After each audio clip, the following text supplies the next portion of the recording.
Hello, hello, hello, welcome back to Different Roleplay. My name is, of course, Nelson, and today we'll be doing a little bit of a time-lapse of this bad boy.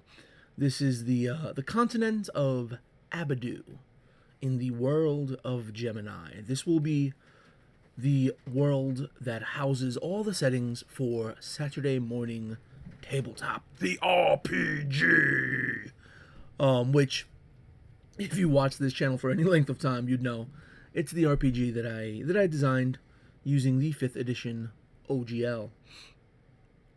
So what I'm doing now is taking the continent of Abadu and separating it into its contingent regions. You know, like the Azori Wilds is a region, the entire empire of Himmelster, which is absolutely enormous. It's an enormous region. That's the one that I'm working on right now. New Haven, Gunner, the Stormgrin Isles. There's about 21 regions in this continent, each being slightly different in how the setting is. You know, the Azori Wilds is there's a lot of plains opening up to, open taiga, eventually going to the polar desert, which is the plains of Hilder. The section you see me working on right now is the region of Toblos, and that's a very sort of traditional fantasy RPG area, the traditional like. And then some of them are just completely different.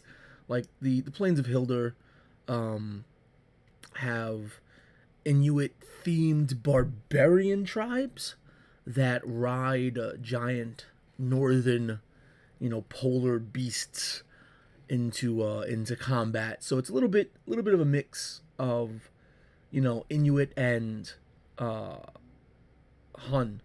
No, Hun? Is it Hun? No, not Hun. Mongolian. Yeah. A little bit of Inuit and Mongolian influences. Blah, my brain just bugged out. Himmelster is very, very dark fantasy, very, a lot of German folklore is involved in there. And, Himmelster is actually the setting that my boy Brian is working on. And if you ever watched the channel or any of the games I've run, primarily for SMTT, you would know who Brian is. Brian is the psychotic mind behind one of my favorite SMTT characters anyone has ever created, Grimrock, and the tagline, Action Surge. He's also the player of McAllis in the Hero School campaign.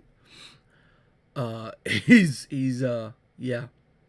So anyway, the Empire of Himmelster, is what he's working on. There's Gunner, the Stormgrin Isles he wanted to work on, but right now he's working on Himmelster, and it's something amazing right now. Like there is an entire area, like civilized area, not the wilds, but there's what was it called? Which Wolfsteinberg, Wolfsteinberg, which is a city of werewolves. All of the people and the nobility are werewolves, and there's a lot of conflict, a lot of beautiful conflict in that particular setting. I'm a bit jealous of him because I'm currently working on the more traditional settings and not some of the wilder, awesome ones. Right there you saw me. Originally I named the region Sarish, and if you watch my recent character, the character's name was Sarish because I couldn't think of anything. But Sarish sounds more like of an Arabian area, and I do have one of those, but that's on the other side of the hemisphere. It's not within this one continent; it's somewhere else. So I just decided to name it Valoria. Then I was struggling with what became Eisenkunst. which is it's the empire of the gnomes and the gnome families, and all their technology and clockwork gear and steampunk stuff and mecha armor, which those are awesome. The golem armors, which mechanized dwarven badasses is what those things create. So yeah, anyway, this is basically what I did. I added the colors, outlines, a little bit of shade to help separate the regions.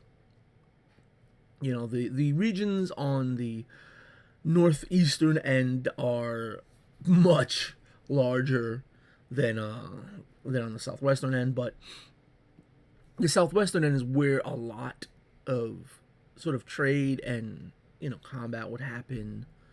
Again, like I said, it's more of the traditional types of settings. This is me going over the setting details and cleaning up the text. This is just Burtonville. Burtonville is the major city within the Tablos region, and that's all this is. This part is text, because I added it to the world, or this hemisphere of the world. I think I need some liquid to drink, so I think I'm gonna go and get me some water. But yeah, this are the regions of the continent of Abadu in the world of Gemini. This has been part 1. Stay tuned tomorrow while I have part 2, the illustration of the compass.